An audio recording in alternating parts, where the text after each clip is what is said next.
Hello dear students, कैसे हैं आप लोग। अभी तक हमने proper noun,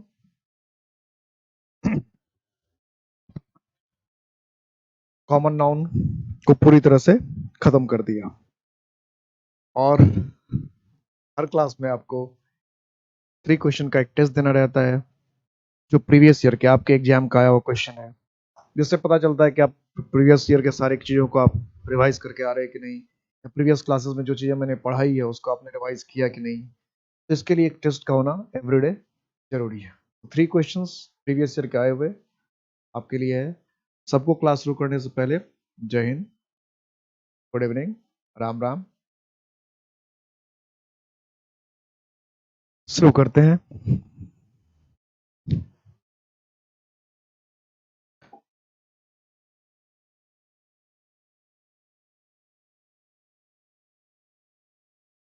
Akbar was one of the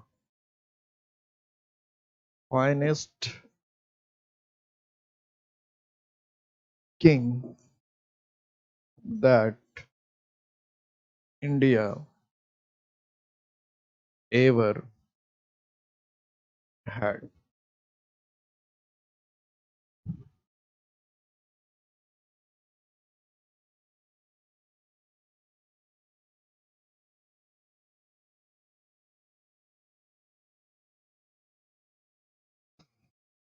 Second question,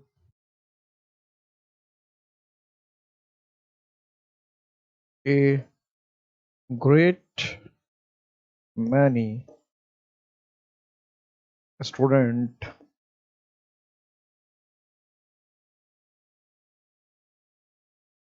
have been declared successful.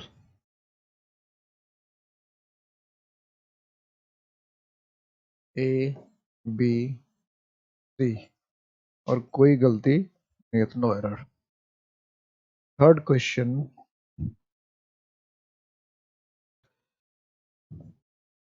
headmaster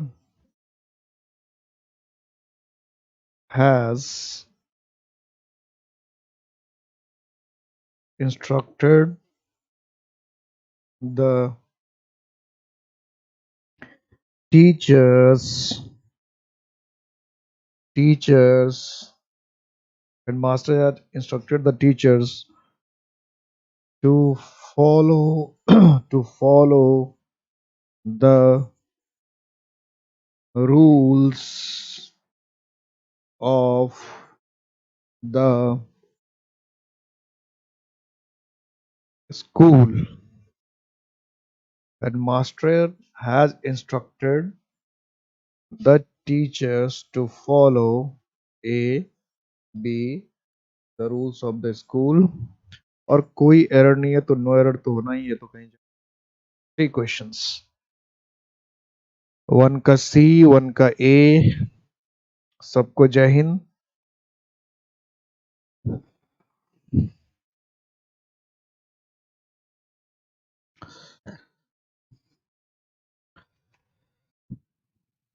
one का सी, 2 का बी जवाब आने लगा है, अच्छी बात है। जवाब दे रहे हैं आप लोग, अच्छी बात है। दिख रहा है सारा। कोई हैंडराइटिंग में कहीं कोई प्रॉब्लम, किसी को कोई दिक्कत, कोई हैंडराइटिंग में प्रॉब्लम हो या कोई वर्ड पढ़ने में दिक्कत हो तो क्वेश्चन नंबर के साथ लिख देंगे, बता देंगे। इसको दोबारा लिख दूंगा या मैं उसका स्पेलिंग बता दूंगा।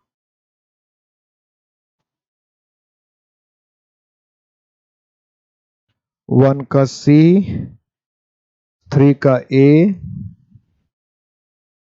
और ममता का सिर्फ जवाब सर आज के सेंटेंस कंफ्यूजिंग है। हाँ, हमें हर तरह के क्वेश्चन बनाने चाहिए। थोड़ा सा आसान क्वेश्चन जो आता है उसे भी बनाना चाहिए, प्रीवियस ईयर का जो कुछ थोड़ा सा डिफिकल्ट क्वेश्चन है उसे भी बनाना चाहिए। तो मैं आपको ज्यादातर डिफिकल्ट क्वेश्चन के प्रैक्टिस कराऊंगा, ज्यादातर। हालांकि कभी कभी डिफिकल्ट क्वेश्चन भी आपको आसान लगने लगेगा, तो डिफिकल्ट क्वेश्चन अगर आप बना लेंगे तो आसान क्वेश्चन तो आप बना ही देंगे। डिफिकल्ट क्वेश्चन में अगर बनने लगेगा तो आसान क्वेश्चन तो बना ही देंगे।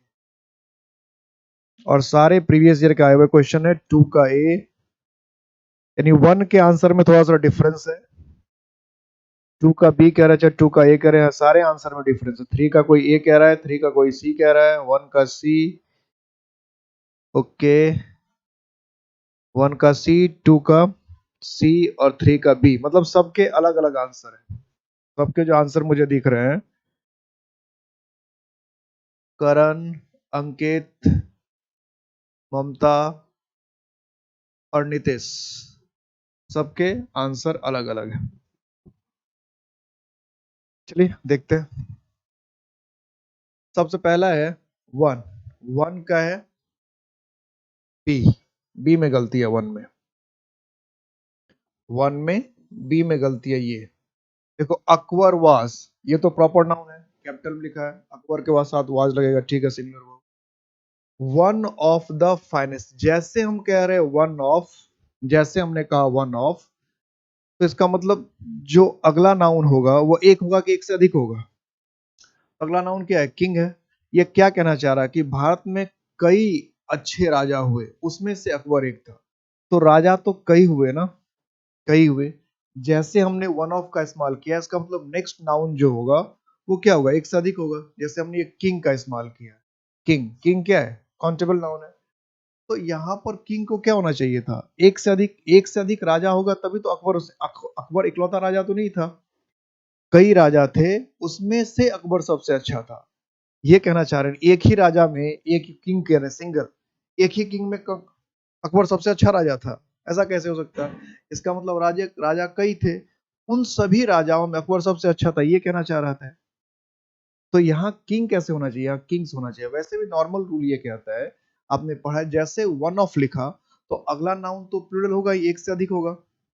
हम वन ऑफ द बुक कैसे कह सकते हैं? वन ऑफ द बुक्स ही कहना पड़ेगा। One of man, M N man कैसे कह सकते हैं? एम एन मैन ही कहना पड़ेगा, कि जब तक सामने वाली चीज एक से अधिक होगी नहीं तब तक वन ऑफ का इस्तेमाल ही नहीं कर सकते। इसलिए फर्स्ट का क्या होना चाहिए था? बी होना चाहिए था, वन ऑफ। किंग की जगह क्या होना चाहिए? किंग्स होना चाहिए था। दूसरे में ए है, सेकंड में ए है, सेम वही चीज है, एक ग्रेट मैनी। अब इस एक ग्रेट से लिख दिया, इससे कोई फर्क नहीं पड़ता, इसे ए लॉट ऑफ लिखते हैं। तो ए लॉट ऑफ लिखते हैं तो उसमें ए लगा है, इसका मतलब सिंगुलर थोड़ी होता है। ए लॉट ऑफ का मतलब क्या होता है? ढेर सारा। तो ए लॉट ऑफ बॉय हम थोड़ी लिखेंगे, क्या लिखेंगे? A lot of boys, a lot of boys. तो एक ग्रेट मैनी बताता है ढेर सारे, कई, अनेक। तो जब ढेर सारे हैं, कई है, अनेक है, ये स्टूडेंट होगा या स्टूडेंट्स? बहुत सारे बच्चे क्या करते हैं, टू का बी कर लेते हैं, स्टूडेंट देखकर क्या करते हैं, वो हैज कर देते हैं।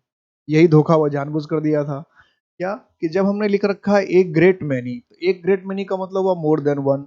जब मोर देन वन है तो नाउन को क्या करना चाहिए? प्लूरल करना चाहिए। तो नाउन को उसने प्लूरल किया ही नहीं, कैसे धोखा दे दिया? उसको लगा, उसको पता था कि यहाँ पर अगर हम ए लिख रखे हैं तो कई लोगों के दिमाग में क्या जाएगा कि स्टूडेंट। लेकिन ये अकेला नहीं है ना, अगर सिर्फ रहता ए स्टूडेंट तब यहाँ क्या करते हैं? हैज कर देते। अगर सिर्फ रहता, ये ग्रेट मैनी जोड़ देने से ए का मीनिंग बदल गया ना।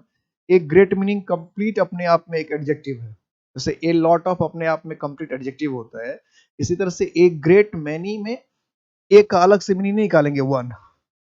एक ग्रेट मैनी मिलकर हो जाता कई या अनेक। तो जब कई या अनेक की बात हो रही है तो फिर सबसे पहले तो नाउन को क्या होना चाहिए? प्लूरल होना चाहिए। जब एक से अधिक की बात हो रही है तो स्टूडेंट की जगह स्टूडेंट्स होना चाहिए था। स्टूडेंट की जगह क्या होना चाहिए था? स्टूडेंट्स होना चाहिए था। फिर है थर्ड में क्या कह रहे हैं कि हेडमास्टर। हेडमास्टर क्या है? काउंटेबल नाउन है। हेडमास्टर क्या है? काउंटेबल नाउन, इसको हम गिन सकते हैं।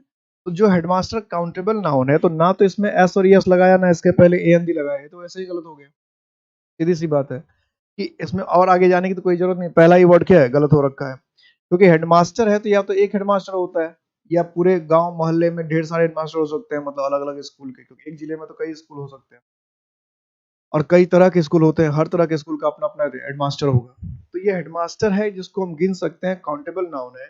इसके पहले ना तो ए एन डी लगाया, ना इसमें एस और यस लगती, तो गलत ऐसे ही हो गया। अब सेंटेंस देखकर हम डिसाइड करेंगे कि इसमें द चाहिए कि ए एन डी चाहिए। तो सेंटेंस से पता चल रहा है कि किसी जाने पहचाने हेडमास्टर की बात हो रही है। क्योंकि देखिए यहाँ पर क्या किया, टीचर्स के पहले भी दा लगा रखा है, रूल्स के पहले भी दा लगा रखा है, स्कूल के पहले भी दा लगा रखा है। तो कह रहे कि हेडमास्टर ने टीचर्स को कहा है कि वह रूल को फॉलो करे।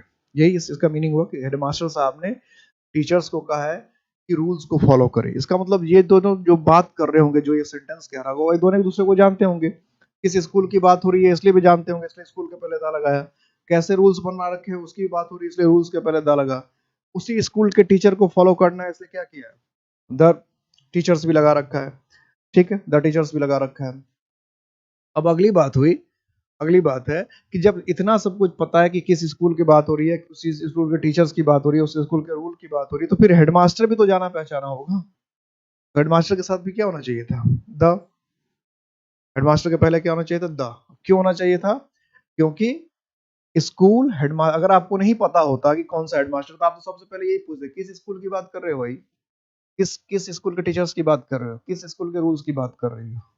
ऐसे ऐसे ही बात होती। तो इसका मतलब यहाँ पर है कि लोगों को पता है किस स्कूल की बात हो रही है, किस स्कूल के टीचर्स की बात हो। तो जब स्कूल का ही पता है तो हेडमास्टर का भी पता होगा। तो सेंटेंस में क्या लगना चाहिए, द हेडमास्टर। ठीक है, ऐसे ही क्वेश्चन कभी कर, तभी तो हर तरह के क्वेश्चन को बनाना चाहिए, हर तरह के क्वेश्चन को। आसान में तो जिद, हर तरह कहने का मतलब है जितने क्वेश्चन, जिस भी तरह का क्वेश्चन एग्जाम में आया है, सब तरह के क्वेश्चन बना के जाना चाहिए। कभी कभी क्या होता है, प्रैक्टिस सेट में लोग जब क्वेश्चन लेते हैं तो सिर्फ हल्के हल्के आसान आसान क्वेश्चन ले लेते हैं, थोड़ा सा डिफिकल्ट लेवल के क्वेश्चन को छोड़ देते हैं। उसका नतीजा ये होता है कि जब एग्जाम देने के लिए बैठते हैं तो आसान क्वेश्चन तो बन जाता है, डिफिकल्ट क्वेश्चन हमसे नहीं बनता है। तो हमें दोनों क्वेश्चन को प्रैक्टिस करके जाना है, आसान को भी और डिफिकल्ट को भी। अब आते हैं हम लोग नेक्स्ट नाउन पे। नेक्स्ट नाउन हमारा है कलेक्टिव नाउन। कलेक्टिव नाउन को ही कुछ बुक में हम लोग लिखते हैं, कुछ बुक में लिखा रहता है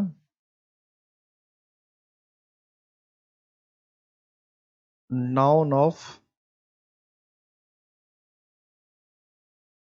कलेक्शन। कलेक्टिव नाउन का ही नाम है। कुछ लोग नाउन ऑफ कलेक्शन कहते हैं और कुछ लोग कलेक्टिव नाउन कहते हैं। अब ये नाम क्यों चुना गया ज्यादा अच्छा लगता है, क्योंकि जैसे हमने नाउन कहा, तो नाउन कहते ही मतलब क्या हुआ, नाउन का मतलब नेम ऑफ। कलेक्शन का मतलब क्या है, ग्रुप। तो यही इस नाम से ही पता चल जाता है कलेक्टिव नाउन किसको कहा। जैसे हमने कहा पेन, अब यह कलेक्टिव नाउन हो ही नहीं सकता है। क्यों नहीं हो सकता है, क्योंकि पेन जो है या मार्कर जो है ग्रुप का नाम है ही नहीं। हम कहते हैं स्टूडेंट, हमने कहा स्टूडेंट, तो स्टूडेंट कलेक्टिव नाउन हो ही नहीं सकता है। क्यों नहीं हो सकता है, क्योंकि स्टूडेंट किसी एक को भी कह सकते हैं, ऐसा तो नहीं कि स्टूडेंट हमेशा ग्रुप को कहते हैं। तो कोई भी ऐसा नाम जो ग्रुप का है, ग्रुप जो हमेशा ग्रुप का नाम होता है, जिसमें एक से अधिक सदस्य होते हैं, ऐसे ही नाम को कलेक्टिव नाउन कह सकते हैं। जैसे सपोज करो कोई कह रहा है भीड़, क्राउड, तो क्राउड अगर कोई कह रहा है और कोई कह रहा है बॉय, अब इस दोनों में पूछा जा रहा है कि भाई कलेक्टिव नाउन कौन सा है।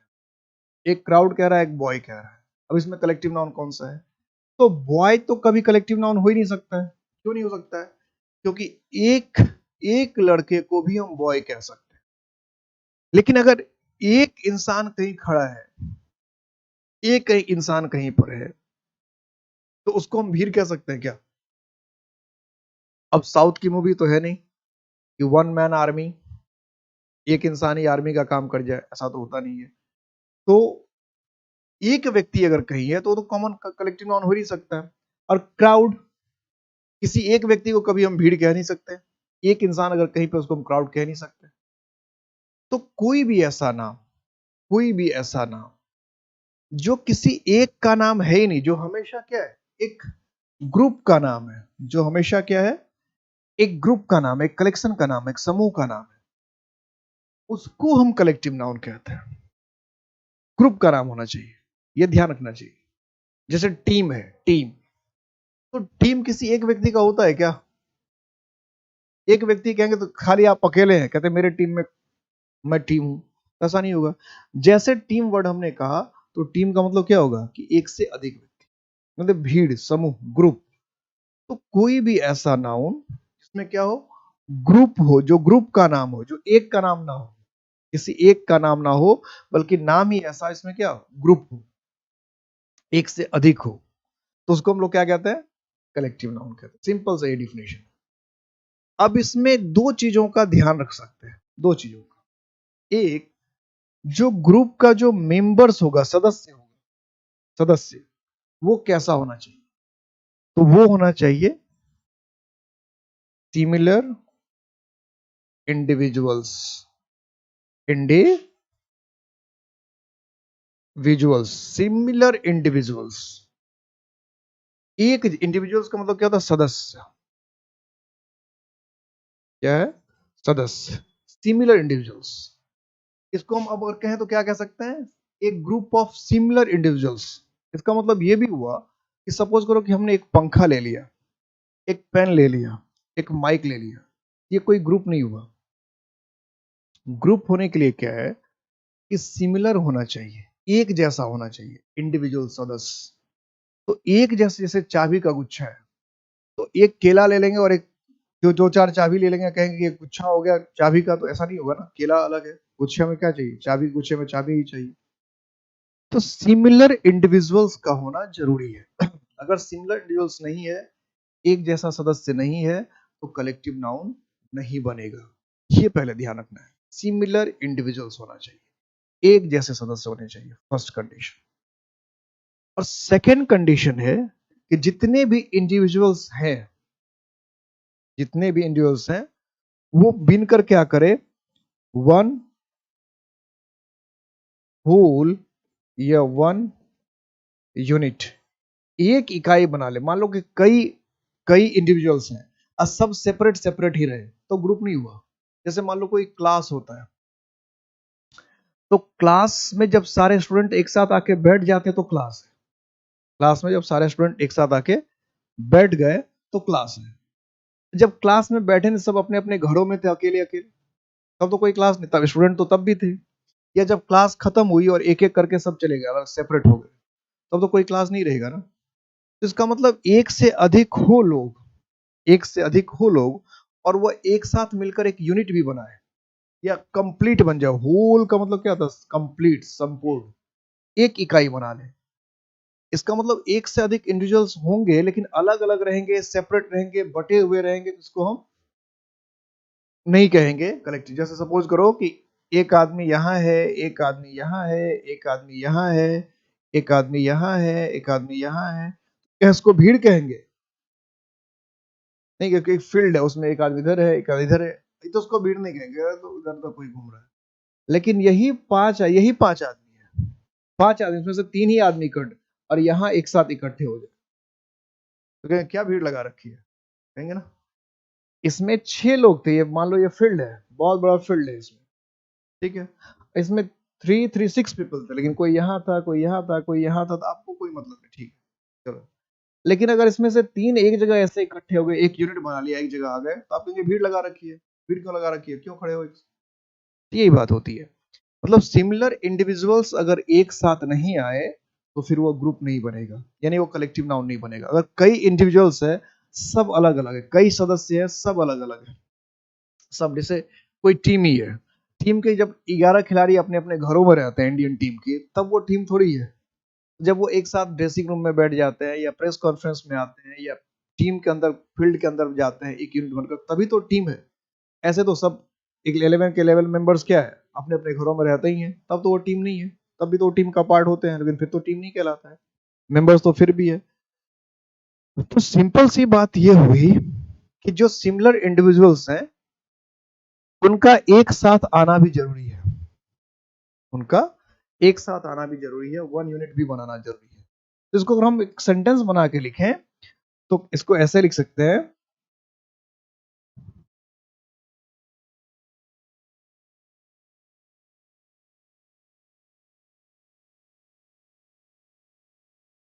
Similar similar individuals, similar individuals considered together as a unit is a noun of collection. कह सकते हैं कि सिमिलर इंडिविजुअल्स, एक जैसे सदस्य, कंसीडर टुगेदर का मतलब क्या है? पहले लिख लीजिए, फिर मैं इसका हिंदी मीनिंग बताता हूँ। लिख लीजिए पहले।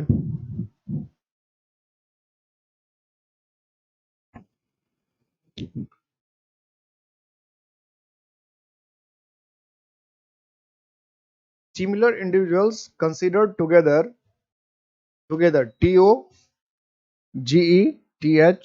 together as a unit is a noun of collection. Is a noun of collection.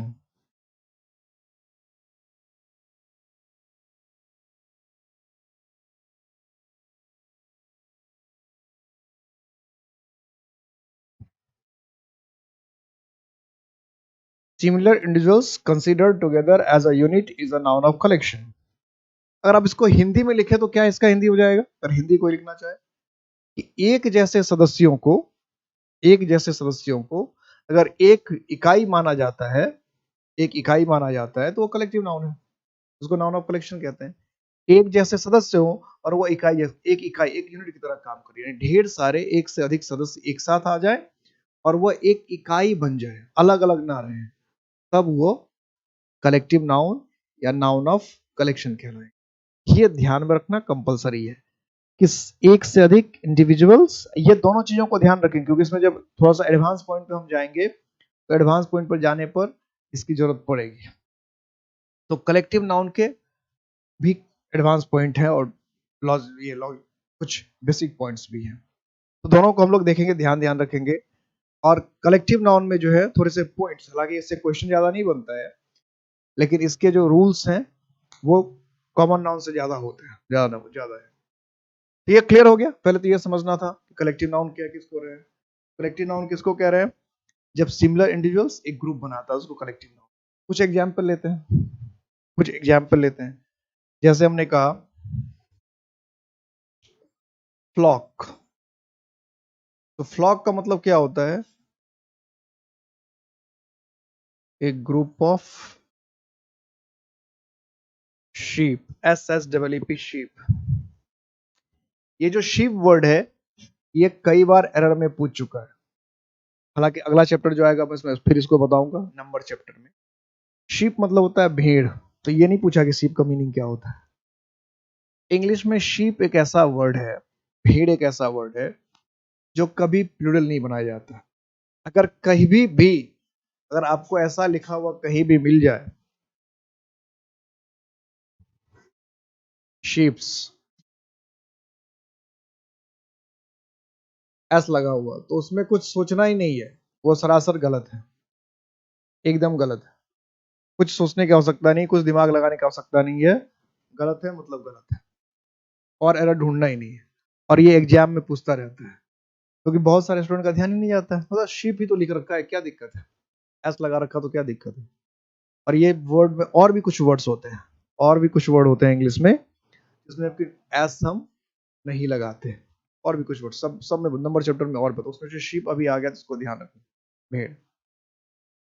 इसी तरह से एक दूसरा वर्ड है फ्लीट। फ्लीट का मतलब होता है एक ग्रुप ऑफ शिप्स। क्योंकि ये सब वर्ड वन वर्ड सबसे, देखिए कलेक्टिव नाउन से जितना एरर पूछता है उससे ज्यादा वन वर्ड सबसे में पूछता है कलेक्टिव नाउन के वर्ड्स। हाँ, वन वर्ड सबसे में पूछता है उससे ज्यादा, यानी वोकैब के हिसाब से बहुत इंपॉर्टेंट होता है। इसलिए इसमें कुछ वर्ड्स लिखाऊंगा जो बार बार एग्जाम में पूछ लेता है, वन वर्ड सबसे में पूछ लेता है या फिर एंटोनिम सिनोनिम्स में पूछ लेता है। फ्लीट, फ्लीट के अलावा क्राउड। क्राउड क्या होगा? अ ग्रुप ऑफ मैन, वीमेन, कुछ भी हो सकता है, मैन हो, वुमेन हो, मैन एंड वुमेन हो, चिल्ड्रन हो, कुछ भी सही, इसलिए एक्सेट्रा लिखा, कुछ भी हो सकता है, किसी के समूह को भी आप क्राउड कह सकते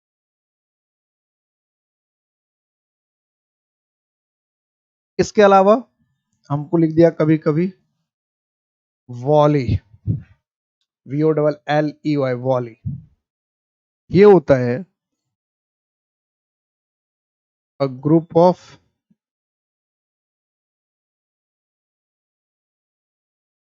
क्वेश्चंस या canon, a group of questions और कैनन। कैनन वर्ड जो है, ये कैनन वर्ड जो है, ये कई बार एंटोनिम सिनोनिम्स में पूछता है और कई बार कॉमन एरर में पूछता है और कई बार वन वर्ड सब्स्टिट्यूशन में पूछता है। कैनन का मतलब होता है तोप। कैनन का मतलब क्या होता है? तोप। देखा होगा ना, तोप, तोप के गोले छोड़े जाते हैं, तोप दागे जाते हैं। तो कैनन का मतलब होता है तोप। तोप, कैनन, तोप या तोप का गोला। और कैनन को भी नॉर्मली हम लोग प्लूरल नहीं बनाते। अब सवाल है ये पूछा क्यों जाता है, इसमें ऐसा क्या है कि पूछा जाता है? एक तो वजह ये है कि कैनन में भी एस नहीं लगाते, जैसे शिप में एस नहीं लगाते, भेड़ वाले में एस नहीं लगाते, उस तरह से कैनन में भी हम लोग एस नहीं लगाते। कैनन में भी एस नहीं लगाते। और दूसरा पूछने का कारण ये है कि इसी से मिलता जुलता एक वर्ड और होता है कैनन। दोनों में डिफरेंस देखो क्या है। एक है CANON कैनन और एक है CANNON कैनन। दोनों का मीनिंग अगर एक ही होता तो कोई बात नहीं थी, या एक सही होता एक गलत होता तो कोई बात नहीं थी। लेकिन दोनों के मीनिंग, और कुछ लोग तो CANON कैनन लिखा रहता है तो समझ जाते हैं अच्छा कैमरा है, सचिन तेंदुलकर इसका ऐड करता था, ये कैमरा है, कुछ लोग ऐसा भी समझ लेते हैं। तो CANON कैनन जो है, ये जो कैनन है, इसका मतलब होता है थियरी। क्या होता है? थियरी या प्रिंसिपल, PLE, प्रिंसिपल मतलब सिद्धांत। तो जमीन आसमान का फर्क हो गया ना, हो गया ना, जमीन आसमान का फर्क हो गया कि CANON कैनन हम बताते हैं तो CANON कैनन का मतलब है सिद्धांत, थियरी, और CANN कैनन है तो क्या कर दिया, तो हो गया। अब कल को लिख दे कि सेवरल कैनन्स, ऐसे कर दे एग्जाम में, सिर्फ एग्जाम्पल के बता के एग्जाम में कैसे क्वेश्चन आ सकता है। यहां से लिख दिया several cannons were fired from across the border. Several cannons were fired from across the border. अब सोचो कि ये अगर क्वेश्चन आ जाए, और क्यों ना आए, आते रहते हैं ऐसे क्वेश्चन। तो इस तरह के जब क्वेश्चन आते हैं तो हम लोग समझते हैं क्या हो गया कि ये करंट अफेयर का क्वेश्चन पूछ लिया क्या, कहां से ये क्वेश्चन पूछ लिया, इस क्वेश्चन को पूछने का तुक क्या है। जबकि अगर आप दोनों वर्ड के मीनिंग को समझ रहे हैं तो ये क्वेश्चन बार बार एग्जाम में पूछे लायक जाने लायक है कि भाई जो तैयारी कर रहा है कॉम्पिटेटिव एग्जाम का, और उसमें भी अगर कोई डिफेंस में जाना चाहता है, तो क्या उनको इस तरह के सेंटेंस पता नहीं होना चाहिए? उसको तो और पता होना चाहिए।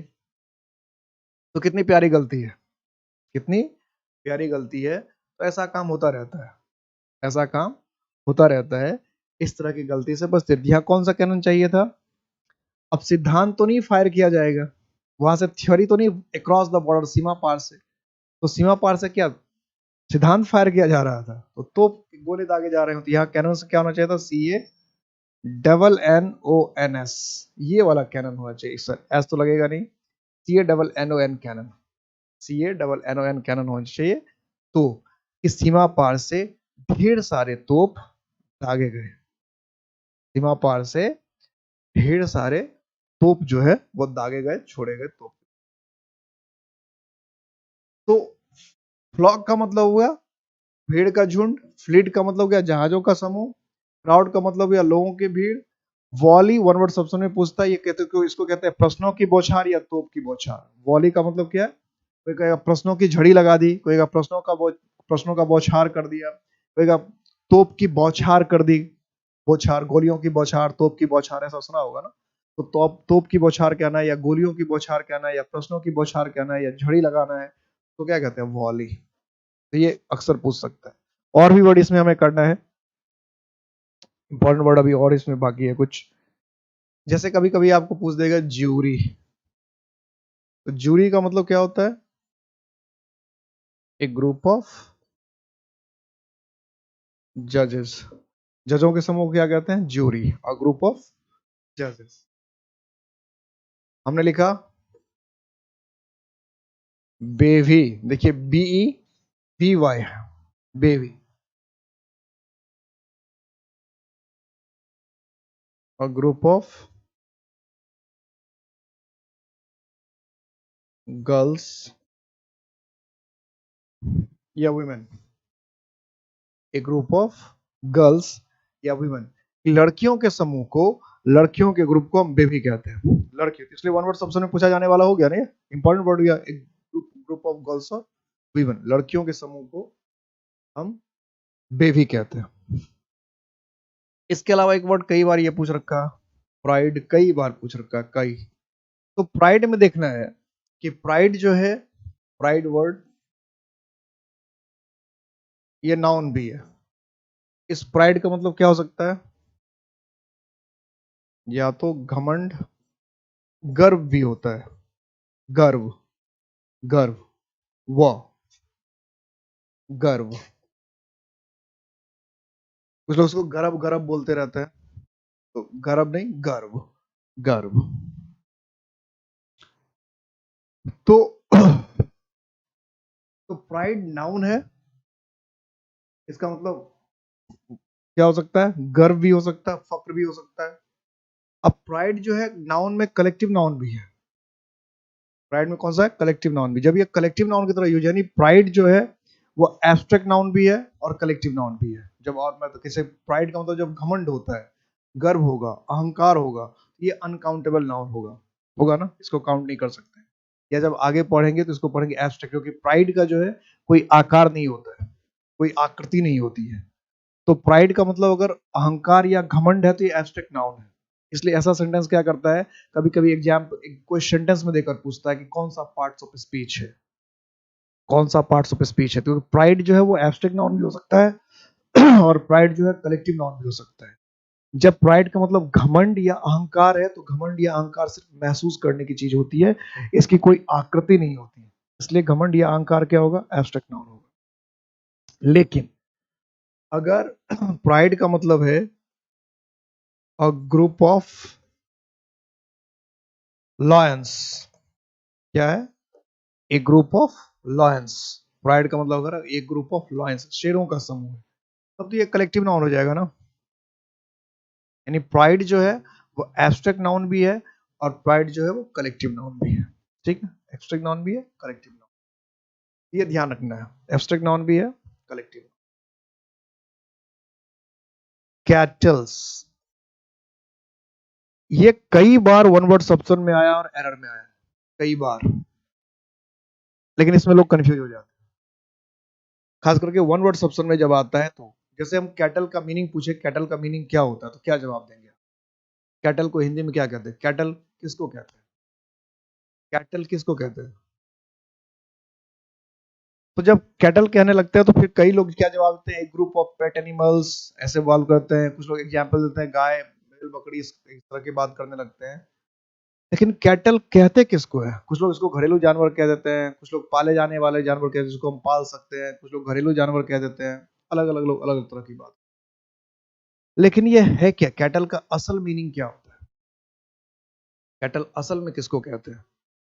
ये सारे वर्ड जो मैं लिखा रहा हूँ सब वन वर्ड सब्सन में आता है, इसलिए सारे वर्ड को ध्यान से रखना है। एरर में जो आएगा वो तो आएगा ही आएगा, लेकिन एरर से ज्यादा है कि आपको मीनिंग में पूछे, ये मीनिंग में पूछ ले, वो ज्यादा परेशान करेगा। इसलिए सारे वर्ड को ठीक से लिखिए। एट कैटल आता हुआ मीनिंग लोग गलत करके आ जाते हैं, क्योंकि अधिकांश स्टूडेंट यही लिखते हैं, पालतू जानवर लिख देते हैं, कुछ लोग घरेलू जानवर लिख देते हैं।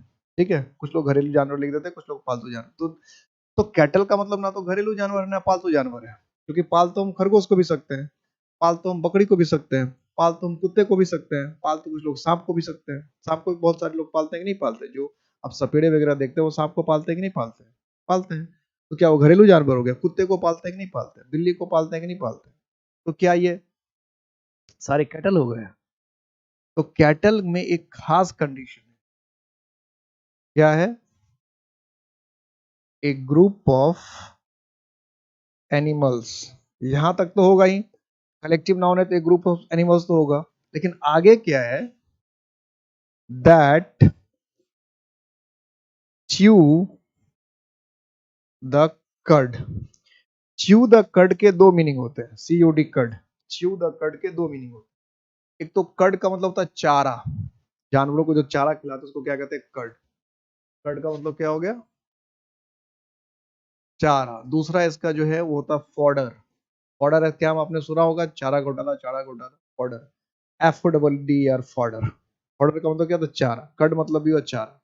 तो च्यू द कड, इसका मतलब ये हुआ कि ऐसे एनिमल्स, ऐसे जानवर, दैट च्यू द कड, जो चारा खाते हैं, चारा खाते हैं यानी जो घास खाते हैं, ऐसे ही जानवर को हम सिर्फ कैटल कह सकते हैं। जो जानवर चारा नहीं खाता, जो जानवर घास नहीं खाता, उसको हम कैटल नहीं कहते हैं।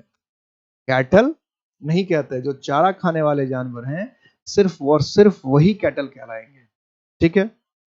और दूसरी बात, दूसरा कभी कभी ऐसा भी डेफिनेशन मिलता है इसका कि जुगाली करने वाले, पागुर करने वाले, यानी कुछ जानवर ऐसे तो जैसे चारा खाते हैं उसके बाद मुंह चलाते रहते हैं, मुंह चलाते रहते हैं, मुंह चलाते रहते हैं, तो जो इसको कहते हैं जुगाली करना।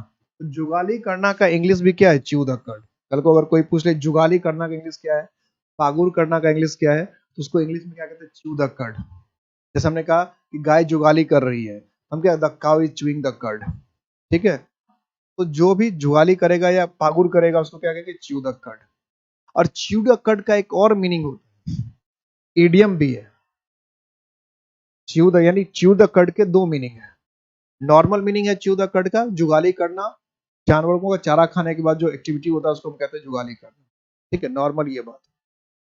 दूसरा है, दूसरा है कि च्यू द कर्ड का मतलब कि सोचना, थिंक सीरियसली, गंभीरता पूर्वक सोचना। च्यू द कट का मतलब होता है गंभीरता पूर्वक किसी ख्याल में डूबे रहना, किसी ख्याल में खोए रहना, लॉस्ट इन अ थॉट या थिंक सीरियसली, किसी गंभीर विचार विमर्श में खोए हुए रहना, किसी गंभीर विचार में खोए हुए रहना, या गंभीरता पूर्वक विचार करना, कुछ भी कह सकते हैं, या तो कहते हैं गंभीरता पूर्वक विचार करना या गंभीर विचार में खोए रहना, तो उसको क्या कहते हैं? च्यू द कड।